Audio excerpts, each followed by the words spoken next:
अगर आप forever living products के डिस्ट्रीब्यूटर्स हो तो ये 9 गाइडलाइंस आपके लिए फॉलो करना मैंडेटरी है। अगर आप ये फॉलो नहीं करते हो तो कॉन्सिक्यूशंस सीरियस हो सकते हैं। Point number 1, forever living products के हर एक डिस्ट्रीब्यूटर्स को कंपनी पॉलिसी पढ़ना मैंडेटरी है।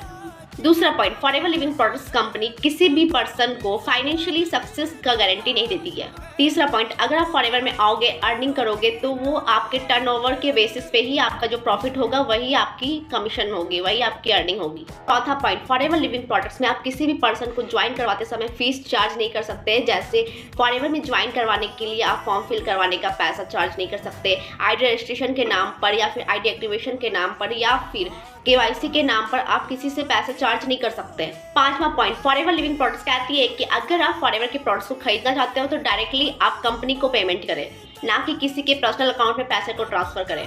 छठवां पॉइंट, फॉरएवर लिविंग प्रोडक्ट्स ये भी कहती है कि अगर कोई भी पर्सन फॉरएवर लिविंग प्रोडक्ट्स के साथ अपना बिजनेस स्टार्ट करता है या फिर अपने प्रोडक्ट्स को खरीदता है तो कंपनी के पास एक वॉलेटरी 30 डेज बाय बैक पॉलिसी भी है। अगर आप कोई सील्ड पैक रिटर्न करवाना चाहते हो तो वो करवा सकते हो 30 डेज के अंदर, बट कुछ रूल्स अप्लाई होंगे इस रिटर्न पॉलिसी के अंदर जो लिखे गए हैं। ओके। सातवां पॉइंट, फॉरएवर लिविंग प्रोडक्ट्स अपने प्रोडक्ट्स को सप्लीमेंट्स बोलती है, ना कि कोई मेडिसिन।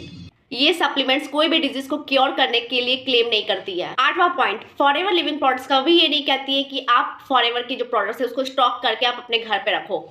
मतलब ये है कि बल्क में आपको बहुत सारे प्रोडक्ट्स खरीद कर अपने घर में स्टॉक रखने की बिल्कुल भी जरूरत नहीं है। नौवां पॉइंट, फॉरएवर लिविंग प्रोडक्ट्स किसी भी इन्वेस्टमेंट स्कीम का पार्ट नहीं है। अगर कोई भी पर्सन आपको फॉरएवर के नाम पर पैसा इन्वेस्टमेंट करने के लिए बोल रहा है तो वो अपनी पॉकेट भर रहा है, क्योंकि जब आप फॉरएवर बिजनेस को स्टार्ट करते हो तो यहाँ पे आपको प्रोडक्ट्स को परचेज करना होता है। अगर आप पैसे ट्रांसफर भी करते हो तो डायरेक्ट आप कंपनी को पैसे डालते हो और वहां से आपको प्रोडक्ट्स आपके घर पर डिलीवर होता है। ऐसा कुछ भी वन साइडेड स्कीम नहीं है कि आपने पैसा दे दिया और आपको कुछ बदले में नहीं मिलता है, तो ऐसा नहीं होता। अगर ऐसा कुछ हो रहा है तो वो आपके साथ गलत हो रहा है, उसके लिए आप बच के रहें। अगर ये 9 रूल्स आपको समझ में आ गया हो तो इस रील को सेव कर लीजिए और अपने टीम मेंबर्स के साथ इसको शेयर कीजिए और ये रूल्स को फॉलो कीजिए और फॉरएवर लिविंग प्रोडक्ट्स में लॉन्ग टर्म में अपने इस बिजनेस को रन कीजिए।